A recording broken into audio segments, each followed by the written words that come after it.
Senator Marcoleta is recognized. Salamat, Mr. Chair.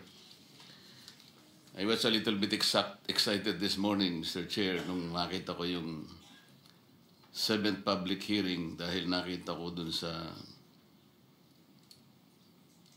witnesses and resource persons. Yung new invitees is Congressman Ferdinand Martin Romualdez Sr. Only to be disappointed na hindi ko po siya nakita ngayon. And I also note, Mr. Chair, na ginamit po niyong basis, yung sulat po sa inyo ni Speaker Faustino Bojidi.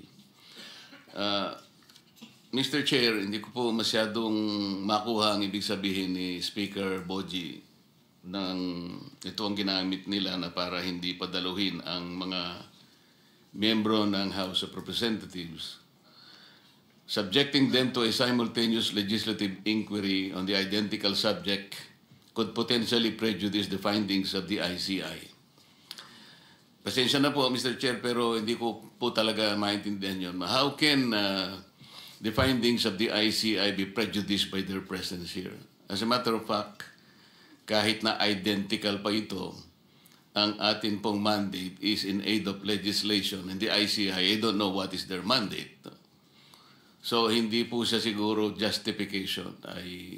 As I said, I was excited, pero ngayon po, kasi mas maganda sana kung nandito siya. It could have been more substantial sana. Having said that, Mr. Chair, siguro, isang araw na-process na natin ito kung ano ang dapat gawin talaga sa mga invitees na to. More particularly, the members of the House of Representatives that were initially mentioned at some point in several testimonies of the respondents that were invited by this committee. May I now proceed, Mr. Chair, to Engineer Bernardo. Kagaya po ng napansin sa pagtatanong ni Senator Kiko, ako din ay ganun din ang aking observation. Merong bahagi ng iyong salaysay na talaga namang very, very descriptive, talagang even the minutest detail. Ito'y mapapatotohanan sa dami ng mga pahina at mga saknong na binanggit mo. Kung halimbawa pag-uusapan, Senator Jingo Estrada, Senator Ramon Rebillan, talagang, kumbaga sa comics, wala ka nang hihilingin pa. Nandun na lahat. Pero pagdating sa bahagi ng mga congressmen or congresswoman, tipid na tipid ka. Halimbawa, yung Congressman Saldico, wala ka man lang sinabi tungkol sa magkano hiningi, ilang projects ang napunta rito, ilang porsyento, kung paano mo dinescribe yung mga naunang senador na binanggit mo. Iniisip namin ni Senator Kiko na dapat ganun din sana. Sa ganung paraan, makikita mo talagang walang pinagtatakpan, malinaw na ibahagi mo talaga, nalalaman mo.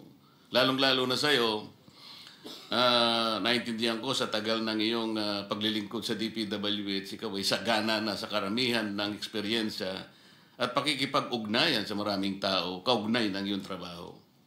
Ito po, Mr. Chair, litaw na litaw, binanggit tatlong congressman and congresswomen dito. Talaga pong napakatipid po ninyo. Sa makatipid, dito lang po ay, kung ako ihahatol dito, meron po kayong deliberately na parang hindi na gusto pang ihayag yung maaring nalalaman po ninyo. Kaugnay po nito, Mr. Chair, nung tinatanong din ni Senator Kiko, kahit na mathematical lang or arithmetical estimation, kung talagang napakahalaga po nun eh. Initially, ito po yung mga nasa notes ko din. Nagkakaisa pala kami ng direksyon ng pagtatanong. Bakit kinakailangan sangguniin mo ang abogado mo at pagkatapos ay makikipag-ugnayan ka kay Prosecutor General?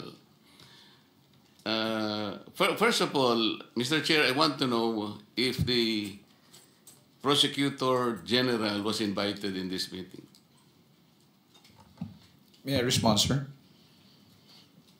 Yes, PG Padula. I did not receive any personal invitation, Mr. Chair, but I was directed by the Secretary of Justice to appear in today's hearing to represent him, sir.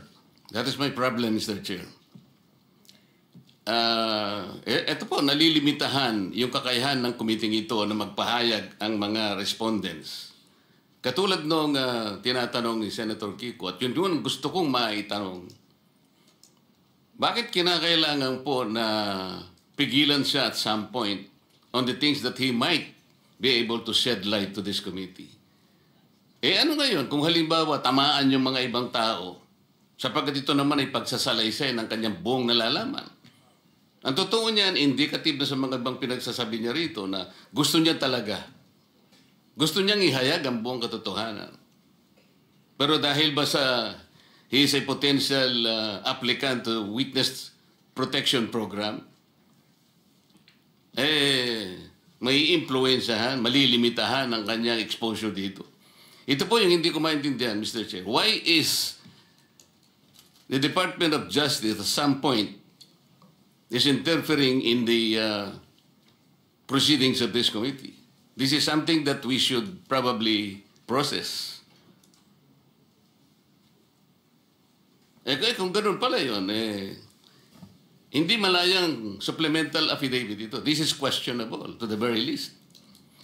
Ang sabi mo rito, Engineer Bernardo, statements of facts applicable to all.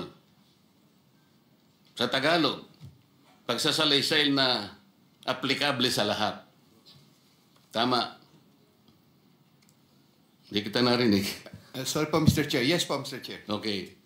Kung ito'y pagsasalaysay ng applicable sa lahat, katulad ng binabanggit mo sa paragraph 9, I can confirm based on my personal knowledge that in some form or another, on various extents, most proponents have their own designated contractors who will take on the projects for the former's benefit and advantage. Sometimes, other proponents would request me to suggest contractors for them who are known to me or referred to me by friends and other personalities. These are situations that national and local elected politicians would request me to source projects for them. Di dapat ihayag mo rin lahat. The problem is, there is a prosecutor general who is not very interested in prosecuting people. He's very selective, Mr. Chair. This is something that is objectionable. May I be allowed to respond, Mr. Chair? You may respond. Thank you, Mr. Chair.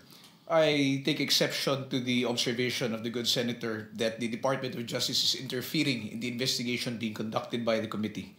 In fact, Mr. Chair, whatever limitations there are to the testimonies of this witness who is present here is not something which is being dictated by the Department of Justice, but by law that is covered by Republic Act 6981, particularly Section 7 thereof. It is not our intention to restrict his testimony, as in fact, For our education, kindly tell us what Section 7 is about. Yes, Mr. Chair. Section 7 of RA 6981 clearly states confidentiality of proceedings. All proceedings involving application for admission into the program and the action taken thereon shall be confidential in nature. No information or documents or given or submitted in support thereof shall be released except upon written order of the department and of the proper court.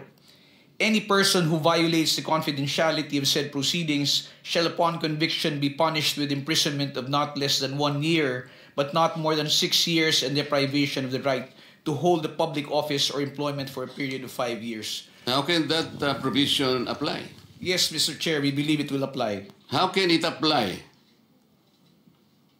Tinatanong lang ni Sec Kiko, ni Senator Kiko, tinatanong lang namin, magkano ba lahat? How does provision apply? Mr. Chair, any matter pertaining to the No. I'm not talking about any matter. Senator Kiko and myself is only trying to extrapolate gaano ba kalawak, the magnitude of this whole thing, para magkaroon lang kami ng mental picture about this. To explain that, Mr. Chair, if I How may be can allowed. that provision apply? Why would you limit the witness from telling at least an idea of how much it is? Mr. Chair, in the earlier proceedings, the question asked by Senator Pangilinan was already addressed by this representation when we said that the witness may openly give a mathematical computation of what is based in the affidavit. There was no restriction given by the Department of Justice. I think that is on record, Mr. Chair. Okay, why are you intervening? Of the provisions of the law on confidentiality, sir. That is why it was referred to us. It was referred to us by the witness because he has The a matter of memorandum of giving us an agreement. estimate is a confidential matter? No, precisely, Mr. Chair. That is the reason why we had already acceded to the request of Senator Pangilinan. Mr. Chair,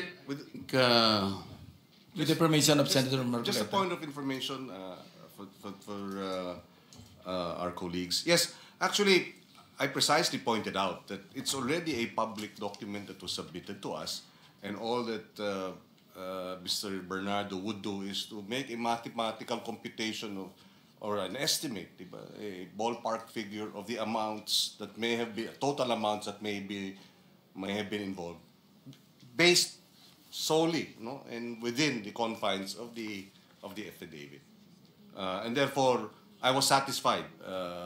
But yes, and the DOJ said they will submit. They have allowed, or they will be submitting, or they have agreed that Mr. Bernardo, their witness, would be submitting and address my request.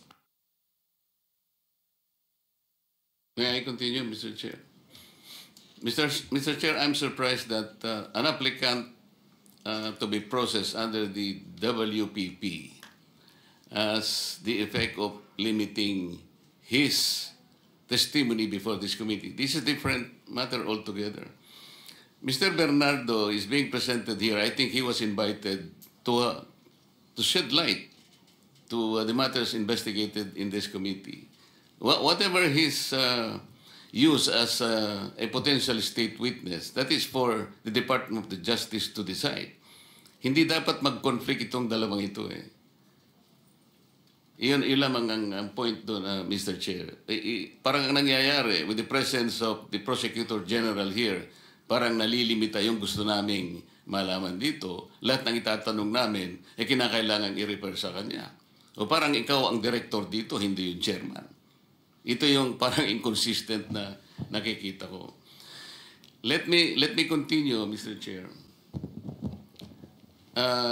Engineer Bernardo, hindi lamang ikaw, kundi kahit na si Engineer Alcantara or even Bryce Hernandez and others, palaging binabanggit ang pangalan ni Saldico.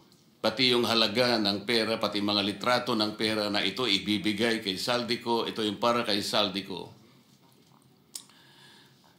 And for that matter, even the last witness presented before we adjourned, Orly Gutesa, connected also Saldico.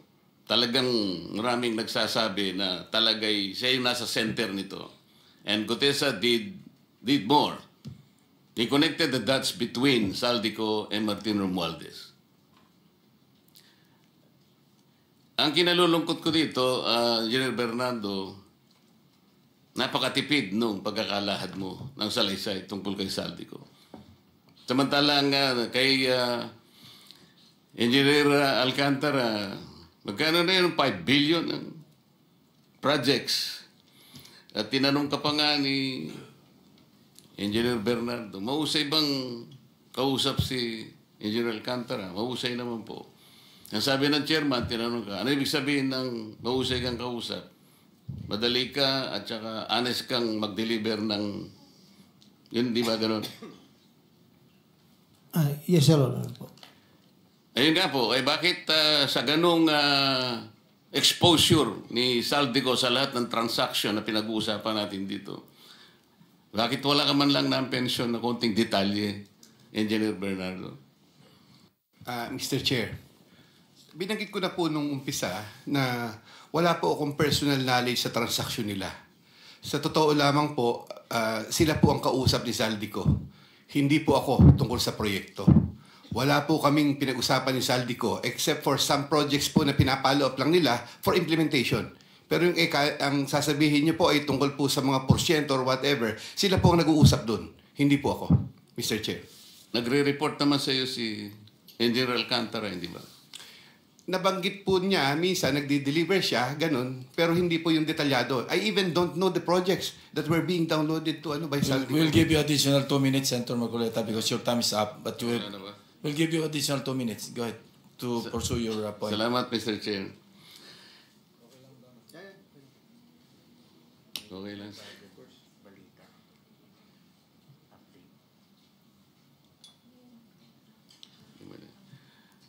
Engineer Bernardo, tungkol doon sa pagkakaiba ng mga coordinates dahil sa kaya nagkaroon ng konting problema. Yung sinubmit ni Yusek Cabral sa Pangulo na naging basihan ng sumbong sa Pangulo was based on MYPS application. Tama ba yun? Mr. Chair, as far as I can recall, meron pong MYPS na balita ko po noon. Yun po yung... Mr. Chair, may I remind the Honorable Committee that during the time that there was a submission of those reports, I was no longer active in the DPWH because I was then on leave before the submission, I think, or retired na po ako after that. So, hindi ko po masyadong but I have talked to my people doon po dati na nalaman ko po na MIPS po ang kanyang sinubmit sa Pangulo, doon po sa sumbong sa Pangulo. Yun lamang po ang binanggit sa akin. So, na-validate mo rin naman na-validate mo naman na base sa pagtatanong mo sa mga dati mong kasama sa DPWH nang talagang na-submit niyang application sa opisina ng Pangulo ay yung MYPS. Yun po ang sinabi nila, Mr. Chair. At ang totoo, dapat na isinabit niya yung MPCA. Ano yun? PCMA, but PCMA, na ito yung, kung tutuusin mo, ito yung mas accurate sana. with the Survey 123 coordinates po. Yes, yung Survey 123, kapag sinama mo sa MPCA, mas lalong katanggap-tanggap yung magiging coordinates ng bawat project. Tama? Ayun po, as far as I know, yes, Mr. Chair, yun po. Yung allocable na binabanggit kanina, na talaga namang yun, pang-alok talaga yun. Ito'y inamin. Alam ito ni General Alcantara, nung tinatanong ko si former Secretary Bunuan, katabi pa niya si Yusek Cabral, inamin nila yung allocable ay inaalok talaga sa mga congressmen kasi doon nagsisimula yung deliberation. At noon ay sinabi nga na yung allocable ay nasa 350 billion kagad yun, given the number of the members of the House of Representatives. Over and above that, papasok yung leadership na another 100 billion. Kaya yun lang, 450 na. Pagpasok ng unprogrammed, another 150 billion. At katapos-tapusan nito, ito na yung bicameral na another 400 billion pesos. Doon na kwenta, doon sa pag-uusap na yon, Mr. Chair, na ang talagang nadadagdag pala sa original ceiling ng NEP ay at least 1 trillion pesos. Engineer Alcantara, nandun ka nung tinatanong ko ito at na-establish natin ang bahaging ito. Tama ba? Yes, Your Honor po. Salamat po, Mr. Chair. Thank you.